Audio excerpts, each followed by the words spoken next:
Supreme court में case सीधा रह जाए। तो हम ये चाह रहे हैं कि कांग्रेस के फेस्टो में इनका एक नंबर पर मुद्दा हो अग्निवीर और ये पेंडिंग भर्ती का।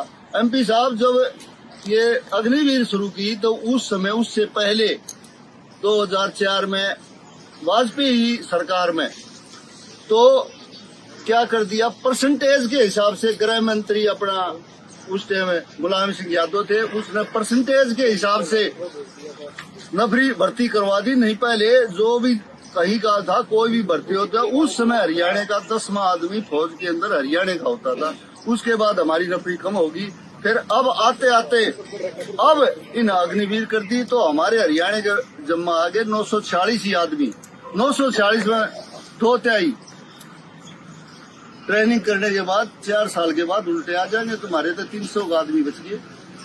तो देश में हिंदुस्तान की फौज में हरियाणा का आदमी होता था और बहुत ही लड़ाकू कौम थी और मर मिटते थे देश के लिए। 2/3 है कि 3/4 है? 3/4 हाँ 1/4 बचेंगे। तो अब हमारे इतने आदमी बचेंगे वो भी 4 साल के लिए, उसमें भी अफसर चाहेंगे उनको रखेंगे, बाकी लड़ने वाले आदमी को नहीं रखेंगे।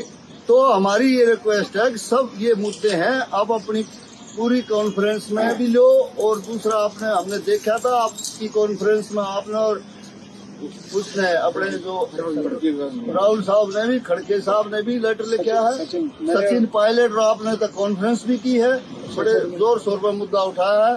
और खड़गे साहब ने राष्ट्रपति को लेटर लिखा है अब इसको समाधान करा दिया। 1.5 लाख बच्चे दफ्तर की ठोकरें खा रहे हैं। ये बिल्कुल टेस्ट हो चुके हैं बहुत बच्चों के तो, लेकिन उनको बुला नहीं गया।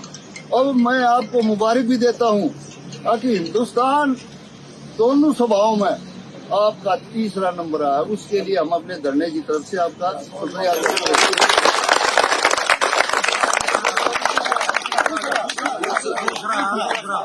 गृह मंत्री है वो तो देश का उसका तो आना था। लेकिन आप लोगों की आवाज उठाने के लिए, भाईचारा कायम करने के लिए दीपेंद्र का 1 नंबर है हिंदुस्तान युवा। तो हम इसका तहे दिल से स्वागत करते हैं। MP साहब इनको करो। दूसरा हमारा रिक्वेस्ट है अब इनके जो है पेंडिंग भर्ती और अग्निवीर ये मुद्दा आपने एक बार पहले मेरे को भी बताया था कि मैंने रिज्यूम को लिख के दिया था, लेकिन उसने लिख के दे दिया कि ये मुद्दा नहीं उठाएगा पैरामीट्रिक कोर्स का। 1 रैंक 1 पेंशन वाली बात थी, वो आपने लिख के दिया था। हम उसके लिए भी शुक्रिया गुजार हैं। वो कमेटी आपसे मिली थी, आप वहाँ धरने पर भी गए थे।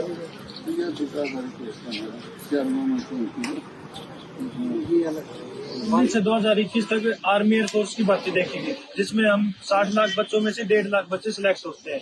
उनकी सारी प्रक्रिया पूरी कर दी गई थी। जो एक डिफेंस सेक्टर में जाने के लिए मिलिट्री की रिक्वायरमेंट होती है, medical, physical, written, joining letter बचता था। हमें आश्वासन दिया गया कि अभी कोरोना काल चल रहा है, आपके जल्द से जल्द ज्वाइनिंग करवा दी जाएगी। फिर 2 साल तक हमें अंधेरे में रखा गया। फिर 31 मई 2022 तक के लिए तो हमारा नोटिफिकेशन आउट होता रहा, अगले महीने में ज्वाइनिंग होगी। 15 दिन के बाद अग्निपत्र लेके आते हैं, फिर बोलते हैं जो पुरानी भर्ती प्रक्रिया थी वो निरस्त कर दी गई। जब हमने अपना काम पूरा करके दे रखा है तो हम सरकार से यही पूछते हैं। आज तक तो हमने रिक्वेस्ट की थी, अब खुली चुनौती देके पूछते हैं आप हमारी ज्वाइनिंग दोगे या नहीं। और अब हम दीपेंद्र सर से भी एक रिक्वेस्ट करते हैं कि हमारी आवाज उठाएं। आप कहाँ से? मैं हरियाणा भिवानी से। मगर पूरे हरियाणा, पूरे देश से हैं जी, पूरे देश के यहाँ पे हैं। ये भी मैं एक बात आप लोगों के माध्यम से, क्योंकि ये अपना वो चल रहा है लाइव, तो मैं बताना चाहता हूँ ये पूरे देश के यहाँ पे है। और कोई केवल ये कोई हरियाणा का भी इशू नहीं, ये पूरे देश का इशू है। और अपना सभी धरने स्थल पे उपस्थित पिता तुल्य मेरे बुजुर्ग नौजवान साथी, मातृशक्ति, आज ये 21 महीने 21 महीने 3 दिन हो गए धरने। आप अंदाजा लगा सकते हो कि देशवासी अंदाजा लगाएं कि कितनी क्रूर सरकार है। ये 1.5-2 लाख बच्चों की भर्ती हो चुकी थी, इनको केवल ज्वाइन कराना था। और उसके बाद सरकार लेके आ गई अग्निवीर पथ योजना। इनकी भर्ती को निरस्त कर दिया है। इनका क्या कसूर था? और ये अग्निपथ की योजना क्यों लाई? हम सरकार से पूछना चाहते किसकी मांग थी? ये किसी पार्टी के घोषणा पत्र में नहीं था, ना तो बीजेपी के घोषणा पत्र में था, ना किसी और पार्टी की घोषणा पत्र में था कि भाई फौज की भर्ती कच्ची करेंगे।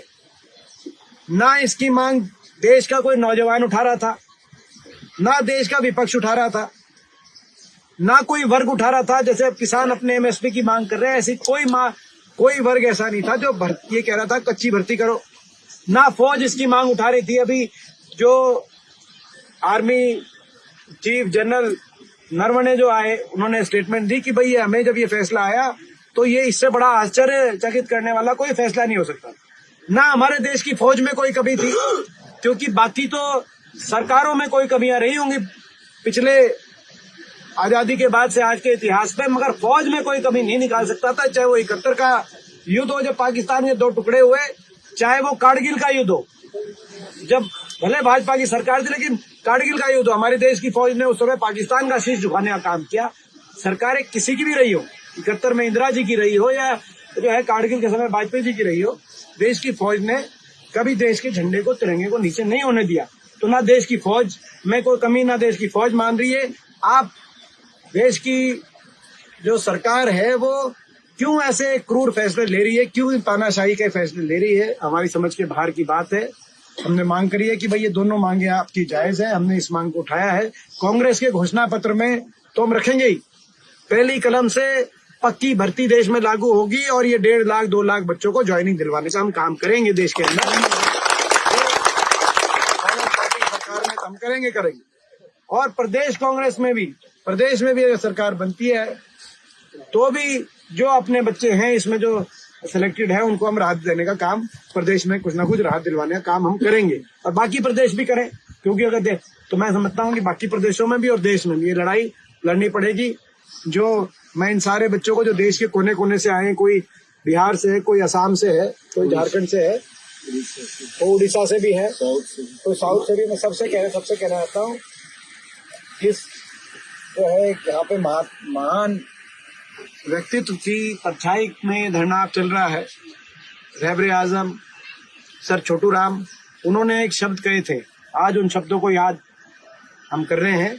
उन्होंने कहा था कि तेरी बर्बादी के चर्चे लिखे आसमानों में, नहीं समझेगा तो मिट जाएगा, दास्तां भी नहीं बचेगी दास्तान में। आज जय जवान जय किसान का हमारा प्रदेश और देश होता था, आज इन्होंने ना जय जवान छोड़ा, ना जय किसान छोड़ा, पहचान बदलने पे लगे। और ये हमारा, मैं समझता हूँ कि जो छोटू राम कह के गए थे कि भाई अगर मैं आप लोग को विश्वास दिलाना चाहता हूँ कि ये तानाशाही है, ये बहुत गलत है। सुप्रीम कोर्ट में आप लोग गए हैं, सुप्रीम कोर्ट में भी लड़ाई लड़ेंगे और जो है अपना प्रजातांत्रिक तरीके से, और इसमें आप लोग का मैटर राहुल जी ने भी पिकअप किया है, वो भी मैं आप लोग को बताऊं।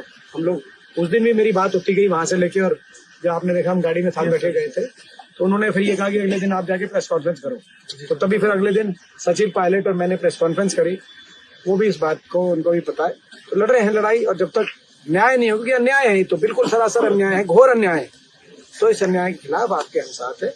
और इसीलिए मैं विशेष तौर पे धरने पे दोबारा से हमारे इलाके का मैं नमन करता हूँ कि ये वो इलाका है कि जिनमें बड़े बुजुर्गों ने न्याय का साथ, देखो इनमें से जो बड़े बुजुर्गों की आंखों की तरफ आप देखोगे, सारे नौजवान साथी, इनमें से किसी को भर्ती नहीं होना, और इनके खुद के बच्चे नहीं है इस भर्ती में, जो आप वाली है 1.5-2 लाख बच्चे वाली भर्ती, इनमें से किसी का एक का कुछ का बालक नहीं, मगर ये इलाका न्याय नहीं सकता।